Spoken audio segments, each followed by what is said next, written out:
हरि ओम. महेश्वासो महीभर्ता श्रीनिवास सतांगती अनिरुद्ध सुरानंदो गोविंदो गोविदांपती. श्री विष्णू सहस्रनाम श्लोक क्रमांक 33. नाम आहे 181 महेश्वास. महेश्वास म्हणजे महाधनुष्य धारण करणारा, ज्याचे विशाल आकाराचे धनुष्य आहे.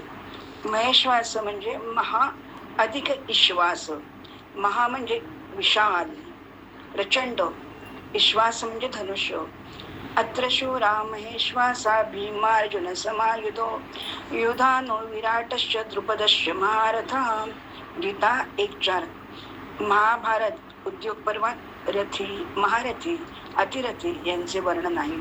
युद्धातील कौशल्य, नैपुण्य, ताकद यानुसार ही जणू बिरुदेच आहेत. ज्यांच्या साह्याने बाण चालवले फेकले जातात त्यांचं नाव ईश्वास अर्थात धनुष्य आहे.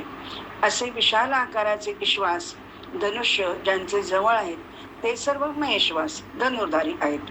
तात्पर्य: विशाल धनुष्यावर बाण योजून प्रत्यंचा ओढण्यासाठी खूप ताकद लागते, खूप शक्ती लागते.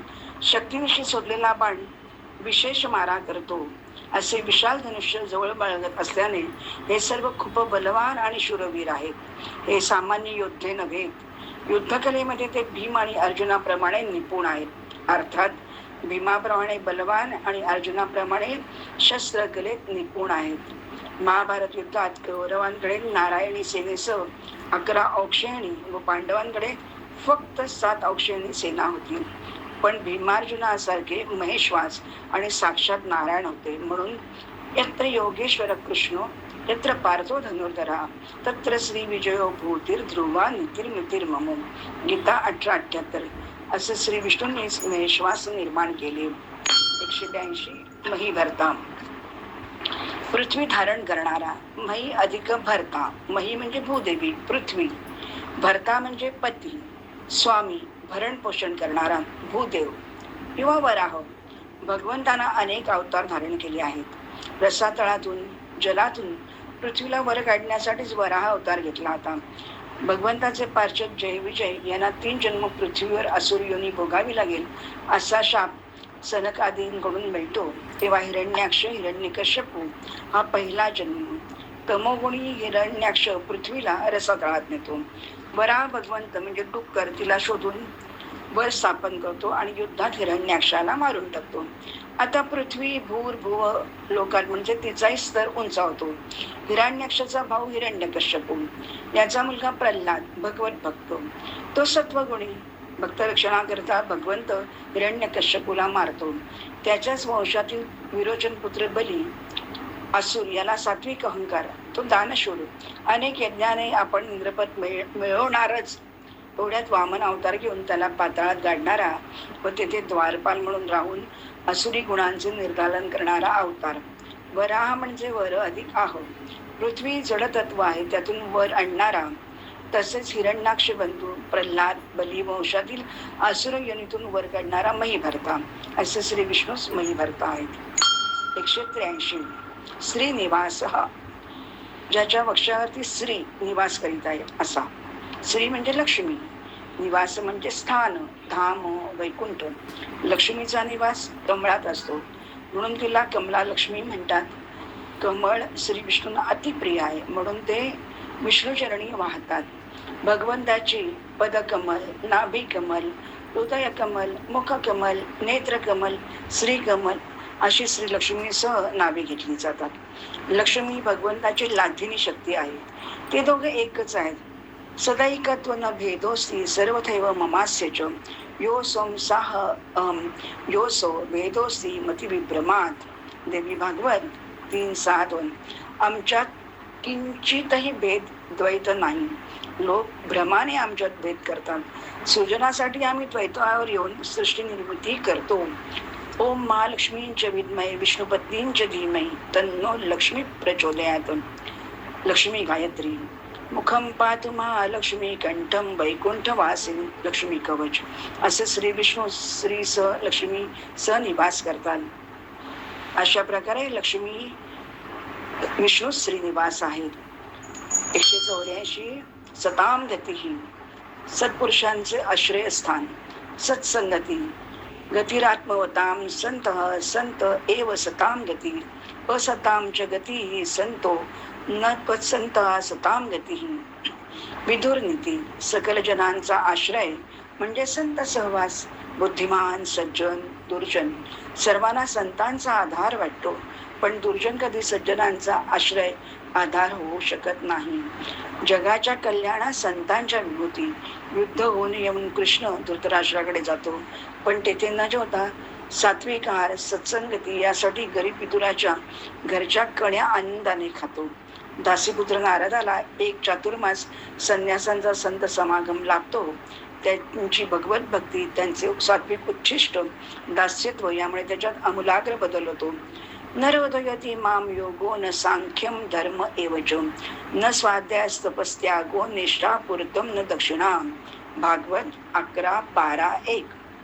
सर्व आसक्ती नष्ट करणाऱ्या सत्संगाने भक्त मला जसा प्राप्त करतो तसा योग सांख्य धर्म स्वाध्याय तप त्याग इष्ट अपूर्त दक्षिणा यम नियम तीर्थे व्रते इत्यादी साधनांनीही मला तो मिळवू शकत नाही.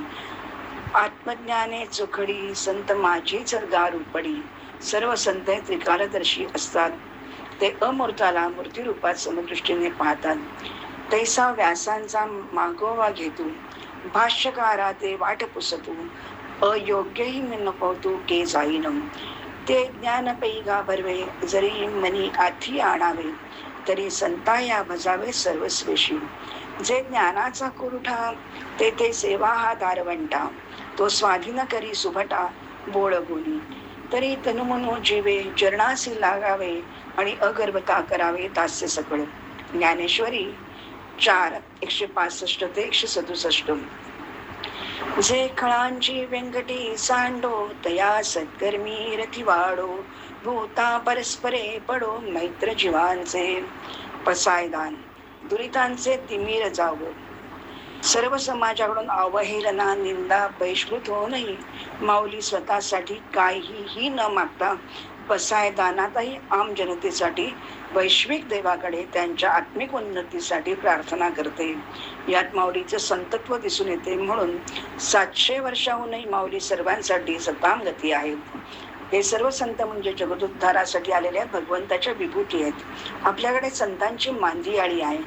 विठू माझा लेकुरवाळा असे विष्णू सताम गती आहेत. 185. अनिरुद्ध प्रकट होताना कोणाकडूनही अडविला न जाणारा, निर्विरोध, व्यवधान रहित, नियंत्रण रहित, गतिमान, क्रियाशील, श्रीकृष्ण पुत्र प्रद्युम्नाचा पुत्र. श्री विष्णूंच्या 4 प्रमुख रूपांपैकी अनिरुद्ध हा एक अवतार. ही 4ही विष्णू तत्वे आहेत. अनिरुद्ध म्हणजे असे तत्व जे प्रत्येक जीवातील आत्म्यात परमात्म्याच्या स्वरूपात विराजमान आहे. अश्वमेध यज्ञात श्यामकर्ण अश्वांची सुरक्षा करण्यासाठी छोटा अनिरुद्ध हटून बसला, म्हणून ब्रह्मदेव चंद्र त्याला समजवायला त्याच्याकडे गेले. तेवढ्यात अनिरुद्धाच्या श्री विग्रहात ब्रह्मदेव चंद्र विरून गेले. हे पाहून शिव आणि इंद्र, अन्य देवता, सर्व यादव मुनी, उग्रसेन वगैरे नरेश आश्चर्यचकित झाले व सर्वजण अनिरुद्धाची स्तुती करू लागले. अर्थात श्रीकृष्णही जाणून होता, म्हणून अनिरुद्ध अश्वरक्षकाची जबाबदारी घेत असताना त्याने विरोध केला नाही. या घटनेमुळे सर्वांना अनिरुद्ध पूर्णतम परमात्मा असल्याची जाणीव झाली. अशा विष्णूंच्या अनिरुद्ध अवताराला त्रिवार वंदन करून त्यांच्या कृपेने त्यांना जाणून घ्यायचा प्रयत्न करूया. 186. सुरानंदा. देवतांना आनंद देणारा. अनुसूयात्मज दत्त परमात्मा. भक्त कार्य कल्पद्रुमा. योगी ऋषी समस्त महात्मा. सविती सर्वदा भक्तीने. 2:189. देवतांसी मोक्षगती प्रदार. सुराध्यक्ष सकल सुरानंद. अनवद्य लोक वंदित वरद. त्रिकालज्ञ धर्मवत्सल. गुरुलीलामृतात 2:190 मध्ये अनसूया मातेने त्रिदेवानी आपल्या उदरी जन्म घ्यावा अशी इच्छा व्यक्त करताच दत्तरूपात येऊन तिची त्यांनी इच्छा पूर्ण केली. या कथेतील तात्पर्य किती विलक्षण आहे. अनसूया म्हणजे विशुद्ध निखळ आनंद होय, आणि विशुद्ध आनंदाचा अनुभव फक्त बाल भावातच येत असतो. येथे तरुण आणि बाल हे शरीराचे धर्म नाहीत. तरुण त्रिमूर्ती गांधी बाळे झाली या उत्स्फूर्त संकल्पातून निखळ आनंद प्रकट होतो. तो प्रकट आनंद म्हणजे अनसूया होय. हे दत्तजन्माचे खरे रहस्य आहे. तसेच धर्म, पृथ्वी व सर्व देवतांनी क्षीरसागरात जाऊन भगवंतांनी प्रकट व्हावे व धर्म आणि पृथ्वीचे रक्षण करावे अशी करुणा भाटल्यावर दीनवत्सल त्यांना अवतार घेण्याचे आश्वासन देतात. तेव्हा सर्वांना सुरानंद होतो. वेळोवेळी असुरे देवांना हरवून स्वर्ग हिरावून घेतात. तेव्हाही भगवंता त्यांना राज्य मिळवून देतो. म्हणून योगी, ऋषी, समस्त महात्मा तसेच देवतांना सुरानंद होतो. असे त्याचबरोबर आपल्या मनातील षड असुरांचा नायनाट करून भगवत भक्तीचे तोरण बांधण्यासाठी सुरानंद होण्याचे प्रयत्न करूया. 187 गोविंद पाताळात नाहीशा झालेल्या पृथ्वीला मिळवणारा. गो म्हणजे काय? पृथ्वी. आपल्या समस्त इंद्रियांना जिंकणारा. करुणानिधये तुभ्यं जगन्मंगलशीलिने दामोदराय कृष्णाय गोविंदाय नमो नमः. श्री गर्ग संहिता गोलोकखंड 19:20. आपण करुणासागर आहात. जगाचे मंगल करणे हा आपला स्वभाव आहे. आपणच दामोदर कृष्ण गोविंद आहात. आपल्याला वारंवार नमन करते. ओम नमो गोवर्धन धारणाय गोविंदाय नमः. ईश्वर परम कृष्ण सच्चिदानंद विग्रहा अनारी राधे गोविंद सर्व कारण कारणम. श्रीकृष्ण परम ईश्वर आहेत. ते सच्चिदानंद आहेत. ते आदिपुरुष गोविंद सर्व समस्त कारणांचे कारण आहेत. कराग्रे वसते लक्ष्मी, कर मध्ये सरस्वती, कर मूले तू गोविंद, प्रभाते कर दर्शनम.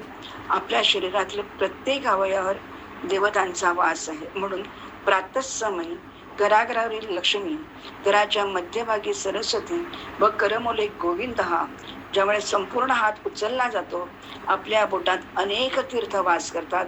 त्या सर्वांचे स्मरण व आशीर्वाद घेऊन नव्या दिवसाची प्रसन्न सुरुवात करतात. जो पाताळातील पृथ्वीला गो शोधून काढून वर स्थापन करतो म्हणजे वरा अवतार. प्रत्येक वस्तू आपण हाताने उचलून ठेवतो.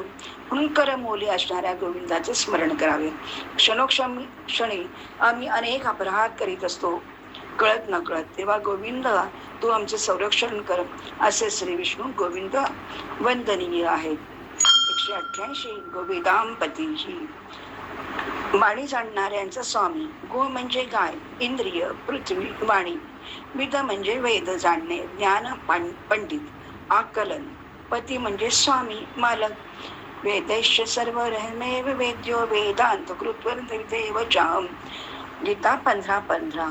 अतोऽस्मि लोक वेदे च प्रथित पुरुषोत्तमः. गीता 15:18. शुद्ध ज्ञानाचे नाव वेद आहे.